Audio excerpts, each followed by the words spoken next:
Hello, friends. How many people on this planet have gone through some kind of a trauma, big or small, anything in between?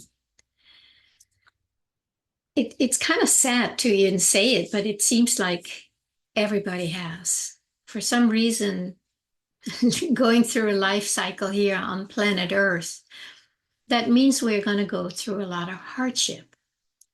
And most of us have not learned how to deal with or heal trauma that is still living in our body. It's as if it's trying to resolve itself because it wants to. It's not like we're doing anything wrong when we can't just resolve it, but we don't know how. It feels like it's an energy that is stuck in the body and it just keeps recycling. And the way it recycles, of course, is, well, PTSD is one way. The mind just keeps going over it.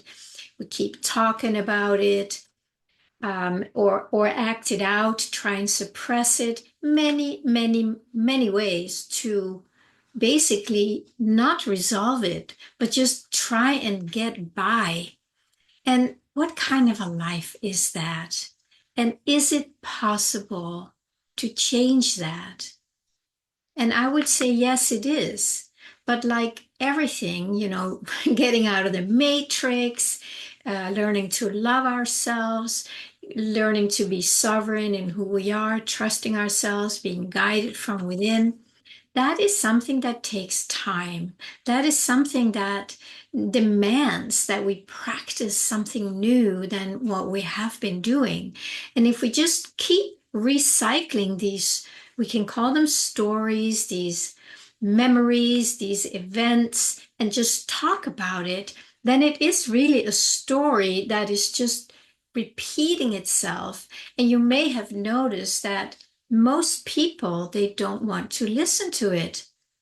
Why? Because they don't know what to do with it.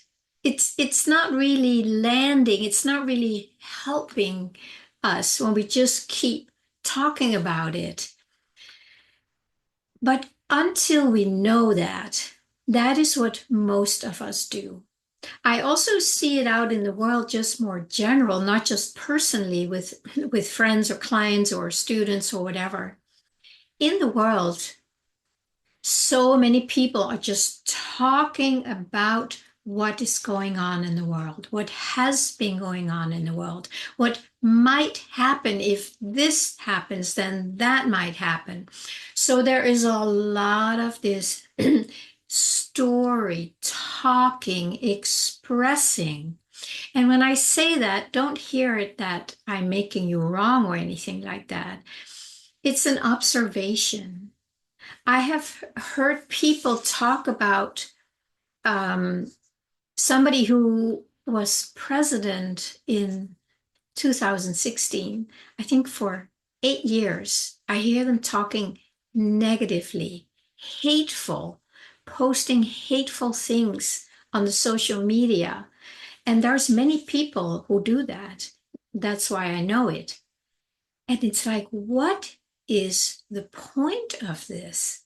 Because this is not necessarily personal trauma as how whatever this person does, it is something that it might bring up fear from past memories, whether they're this lifetime or other lifetimes, who knows what.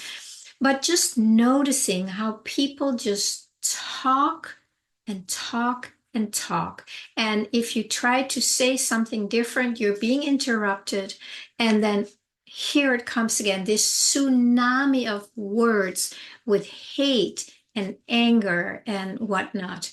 So that's on a more broader spectrum. And I want to bring that in because it's really happening a lot in the world. And I have tried in many of my YouTubes to say, let's stop this. Let's stop this finger pointing and this hateful rhetoric and this righteousness and this wrong and blaming.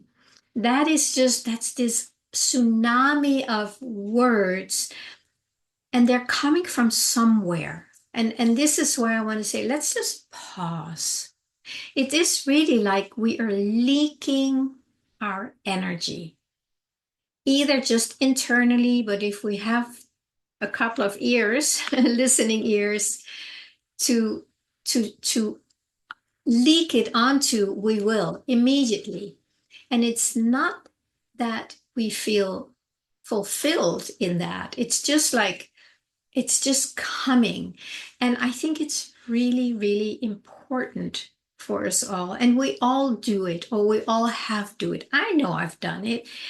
Past relationships that were horrible. I would just talk to my friends, ad nauseum about how badly he treated me, or, all that stuff that we all go through. Didn't do anything. It almost just like I just kept energizing it. So I want to be totally responsible. Of course, I have done that too. Today, I feel I'm more conscious of it, so I choose not to do that. I don't really like to engage in these things anyway, but I do want to point it out because I want to give all of us an opportunity to stop a very unconscious behavior, a very unconscious leaking of energy, fed by emotions that are not at ease, that have not been digested, that are trying to complete something within themselves, but they don't know how.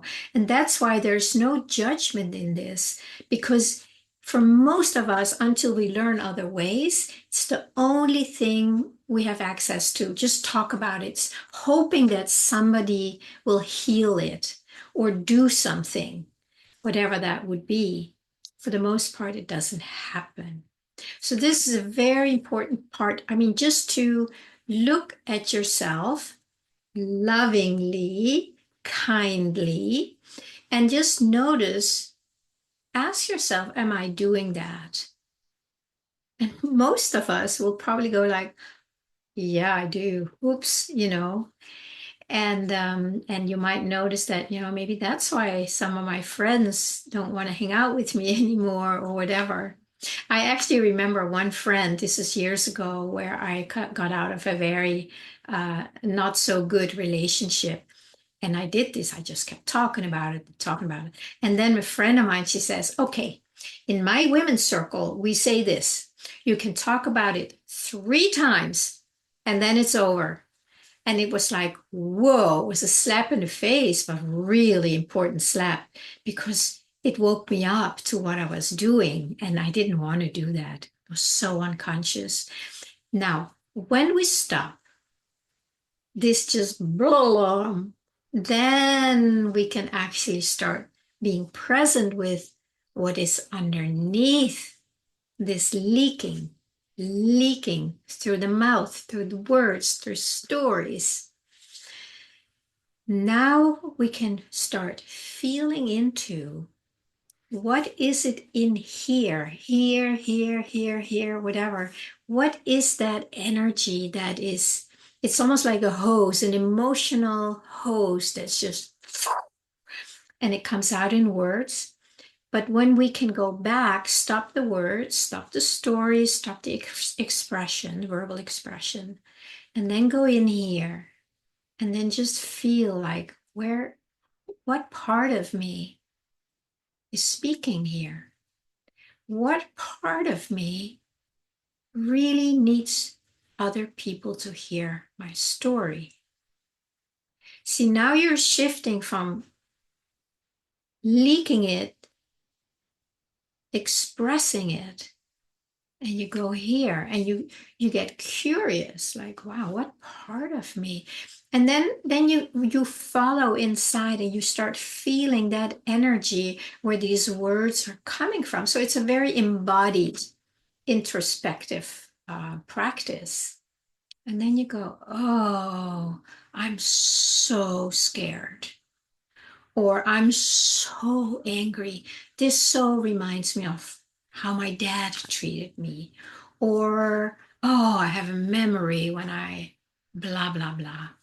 And that's where the rawness of the emotion lives, that is trying to resolve itself by doing this outer. So I think I shared this not too long ago. Sometimes there is a real need to speak it many, many times, but it has to be done in a conscious setting, in a conscious, safe setting, mindful setting, so that you can feel what feels good about speaking it over and over and repeating it, because there is something inside that is connected with that and is hoping that something will change. So there's a real important part about letting yourself speak it, but not just unconsciously, because then it's leaking. But when it's done consciously with a skilled practitioner who can create a setting where you can, not you if it's not you, but whoever it is who has that deep emotional unresolved energy, then they can start feeling like, well, oh, it feels so good just to say it. And it feels so good just that you're just sitting there listening and that I'm being witnessed for the first time. So, in that, there is already healing happening, especially if the trauma happened where you were on your own, where there was no help. So, here it is like, oh, I'm not alone anymore. And then that part can start relaxing. And then you can go deeper and start feeling all the rawness, all the pain, and allow that to express, allow that to cry, allow that to scream, whatever it needs to do to complete that cycle, to complete the event that happened. Then it can start slowing down. The charge goes out of it. The need to just talk about it ends. That doesn't mean you can't share it, but it's coming from a much deeper place. And that way you stop leaking your energy, and then you put your energy on what deeply matters, and what and onto what needs, where it needs to be for it to be resolved and for it to change. But we don't know that when we're just in that, the cycle of just speaking it unconsciously, nothing changes. But when it comes down to here, speaking from that place, let that trauma speak, let that trauma express in a safe setting. That's when things start changing. And that takes time for most people. There are many, many layers to all the stories, the trauma, the drama we've gone through. There's a lot of layers, and each layer needs its authentic expression, release, and letting go. And in that, then there is a healing that can happen where you get in touch with what you want, what you need. And then, of course, learning to really honor that. That's when you bring your energy back home. And then you can start walking into the world from a place of peace. Very different when you're out there hating, anger, blaming. That's the energy that most people bring into the world because they have not learned to be present with what is underneath it. And that is, as far as I can see, that's why the world is quite a mess, because it's just coming out everywhere. And this energy, we're putting it into the world. It's an energy, we feed it. So we bring more of it into the world. And I know that's not what we want at the core. Absolutely not. But as long as that's the only way we know how to, let some steam off, leak some of that energy out because it's building up, we just add more of it. But when we do that deeper inner work and start just from the inside out, allow that energy just to be experienced fully in a loving, safe, in a loving, safe space where you learn to hold it in a new way, then you start walking out into the world with a whole new energy. And that energy we bring to the world, and that changes the world.